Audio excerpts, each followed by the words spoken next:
এই যে বন্ধুরা, আমি যে এত ফুল গাছ দেখাচ্ছি আপনাদের, এই যে প্রত্যেকটা ফুল গাছ দেখছেন, এগুলো কিন্তু সবটাই অরিজিনাল, একটাও কিন্তু প্লাস্টিক বা কাগজের নয়। এই যে ফুলের বাগানটা দেখাচ্ছি, এই ফুলের বাগানটা কিন্তু সম্পূর্ণ আমার সেজ মামা শ্বশুরের নিজের হাতের তৈরি করা।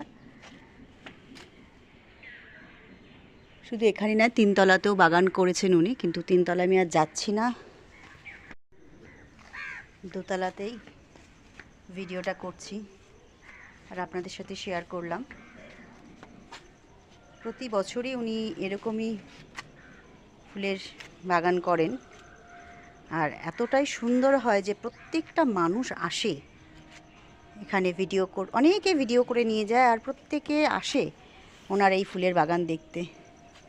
মানে সত্যি দেখার মতন উনি এই ফুলের বাগানটা করেন প্রত্যেক বছরই। তাই ওই যে সূর্যটা ডুবু ডুবু করছে বন্ধুরা, এই যে আমি বিকেলে এসেছি সেজ মামা শ্বশুরের বাড়িতে।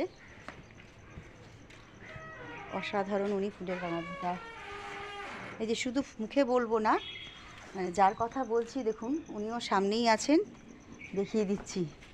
এই যে আমাদের সেজ মামা শ্বশুর, ইনি এত পরিশ্রম করেন প্রত্যেকটা বছর এরকমভাবেই, মানে এত সুন্দরভাবেই প্রত্যেক বছর উনি নিজের হাতে এই ফুলগুলোকে তৈরি করেন। আর কি সুন্দরভাবে দেখুন প্রত্যেকটা টব কি সুন্দর করে সাজিয়ে রেখেছে একটার পর একটা। আর শুধু যে টবগুলো নয়, যে লোহার এটা দেখছেন, এটাও ওনার নিজের হাতের করা। সারা বছর লেগে থাকে এই গাছ নিয়ে, সারা বছর কত পরিশ্রম ভাবতে পারছেন। কেমন লাগলো এই ফুলের বাগানটা অবশ্যই কিন্তু আমাকে কমেন্ট